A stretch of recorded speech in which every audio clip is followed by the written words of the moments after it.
Hello everyone! Welcome to my new video. In this video I'll show you how I painted two my studies in Photoshop based on my photos. So let me show you how I was painting it. This drawings is part of my series when I trained my dragon. By drawing these studies I'm training my skills in making realistic Photoshop drawings in this precise neat style when you don't use bold brushworks but use lasso tool. And also I'm using brushes that I downloaded I don't know where and I don't know when, probably years ago at DeviantArt. I know that you can create your own custom Photoshop brushes, and I was trying to make these brushes a few times and I realized that this is cool, but I'm not interested in creating the new brushes right now. Maybe one day when I would have a lot of energy I would just create brushes, but right now I don't think I want to do that. It's easier for me to download brushes that already has been created by someone else. So as you can see, here's cherry tree blossom, but I'm not sure that this was cherry tree. I still think that maybe this is apple tree, but I think this is cherry tree. It's not that I know anything about plants, but it was beautiful. This is why I painted it. This is a place near the river and this place is beautiful.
The other drawing is based on a view from my window. I didn't paint it from life. I also painted this based on my photo.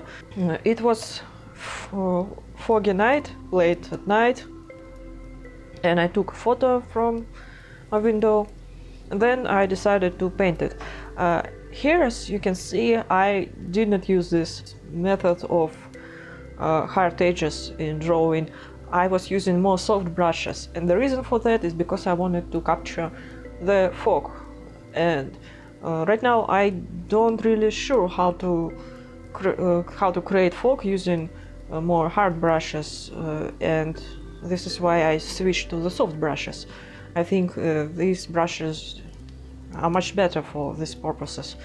And here, as you can see, I also painted a tree. Unfortunately, some kind people chopped up my favorite tree, so this tree is not there anymore, but I'm glad that I painted it. At least I have this tree on my paintings.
So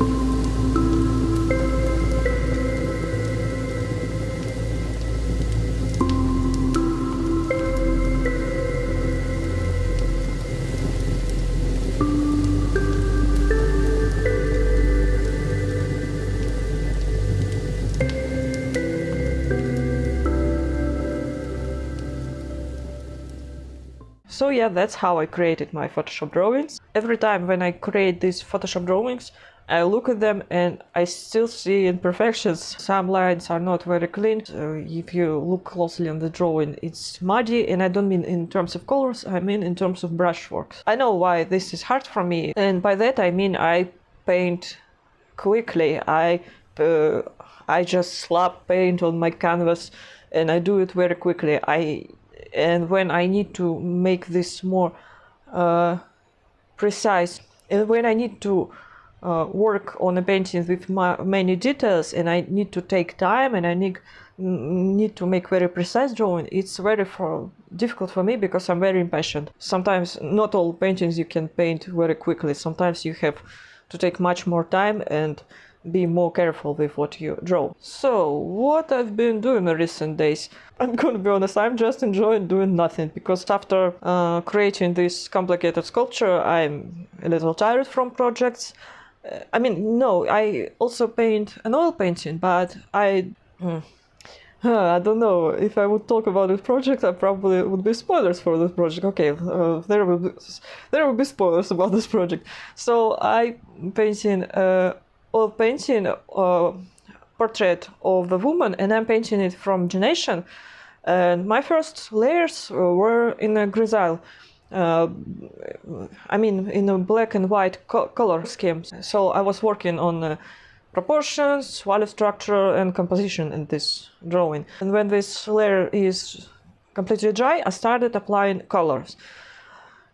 And you know, what I can say about this? I was rewatching the footage of how I'm creating this drawing, and I'm at this stage, you know, hopeless romantics would say quotes like, there's nothing more painful than look at someone who you love and you cannot kiss them. I don't know how to translate it properly, but I found a very good analogy for artists.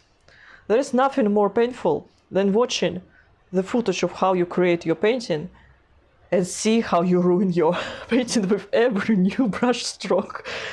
Oh my god, I was rewatching this footage, and I'm ruining my painting. And I know that I can correct it. It's not like I'm destroyed it. No, it's fine. But at this stage, and you know, when I'm at home and watching this video on laptop and my painting in my studio, and it's such a helpless feeling when you watch your footage.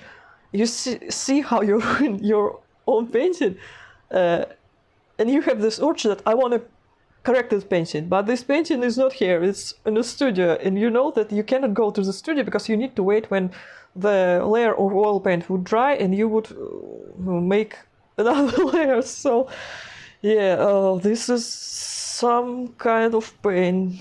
Yeah, I don't know how to describe it. This is not a pleasant feeling. But I know how to correct it, and I realized the main problem with bright sunny paintings. If you are someone who is making a very bright sunny painting and you look at it and you think something like, this painting looks muddy in terms of colors, there's something wrong, but I don't know what's wrong. How can I correct that? For example, right now I have this problem, is that I lost my value structure. By that I mean that my light is not so bright, and everything that's supposed to be very bright is not bright enough, and or shadows are not very dark, and it's supposed to be much darker. So there is not much contrast, and it looks pale and muddy. So that's my main problem. And also there's another problem, that I choose another yellow color instead that I wanted to use, but that's another problem. I'm recording this video and I'm very happy that I painted these drawings a month ago, or probably a few months ago. I don't remember when I painted it. And I'm very glad that I have this footage, because I realized that I don't have much footage left. For example, you are who watching me posting my videos every day. Just because I post every day doesn't mean that I paint every day. No, I'm not that hardworking person, unfortunately or fortunately. And since I'm someone who is struggling with two projects right now, with the oil portrait that I'm talking about, and also I was struggling with sculpture projects, I suddenly realized that I don't have much footage left, and it means that I need to create more. If I, for some reason, won't post for one day, it's probably because I thought that I had enough footage, and it turned out that I'm run out of the footage. I leave this in this constant state. For example, when I was participating in Mermaid Challenge, I was painting lots of mermaids, and also before that I painted many other drawings because I was very inspired. Then I'm like, I can't draw anymore. I'm resting, and I keep posting what I've been creating before. I'm resting, then I'm run out of the footage, but it's okay because I well rested and I can create another project. Sometimes I create many things, then I do nothing for some time. Then I create many things. I'm someone who dislikes schedules very much. I'm much better at working very much for a short period of time. Then I'm in burnout. Then I'm resting. Then I'm work again, and then I create many things at the same time again. And is this going all the time like this? But hopefully I won't fuck up and won't miss a day of posting videos. So what I wanted to say is that maybe in some videos, I know for sure that one day I'll create these videos. I don't know if I would do it sooner or later. I have my old drawings that I created way back in 2010 when I was teenager, and this was my first drawings in Photoshop. So I've been thinking that maybe I should record a video how I'm criticizing my old drawings. I already have the video when I'm reviewing my wings collection, but I've been thinking that I also can review my other project that I've been doing years ago. I was creating many portraits, and also I was creating another wings drawings that I have not shown in this video. And I think that maybe maybe it would be useful for people who paint digitally, and I would explain to them, and if people have the same mistakes that I had in the past, I can show you by using examples of my drawings of what I've been doing wrong, and maybe it would be helpful for someone who just want to learn how to paint, and for those who know how to paint, and professional painters who may be watching me. For you, it would be maybe interesting to watch how I was evolving from that time and how I paint now. I don't know, maybe it would be interesting. And also I have other ideas for the video. I look there because they're stained in my books, and I have another idea for the video, but I'm not going to be talking about it right now. I think sometimes it's better to do it than explaining how I would do it. But also I like to talk about a bunch of things. Like, for example, I told you what I'm planning to do. So yeah, I've been thinking that I maybe would go away for a few days or for a week with my family, but right now I'm not sure that I would go away. I am very indecisive. As I said before, I don't like schedules. I don't like my future to be predictable. This is very terrible. This is one of my personality flaws, I guess. And I know that people who don't believe in that people have their character and who like to say things like it just exists in your head, we are changing all the time and blah blah blah. But I have a very good example for people who doesn't believe that every person have a personality and character. If people don't believe that everyone have their personality and character, it would be the same thing for you. You would feel the same thing talking to everyone around you. For example, you would not think of some people that they're your friends or something else. You would just, because everyone would be the same for you if no one would have a personality. I also recommend to look at the birds at the feeder. Just observe how birds behave when people feed them. I guarantee you would see some birds that would be very... they would steal food from everyone. They would not allow them to eat food. They would push away other birds, while others would be very shy and would not know how to fight these birds. So yeah, this shit exists even in the animal world, and I know that people... So yeah, why did I start talking about... Sorry, probably because yeah, I don't know, sometimes I just started talking. When I turned this camera, I was thinking something like, I don't know what to talk about this video. I'm scared that this video would be boring, and all of a sudden, boom, I'm talking about random shit all of a sudden. I hope this entertains you, because sometimes I struggle to find topics to talk about, but yeah. So yeah, thank you so much for watching. I'll see you in next videos. Bye.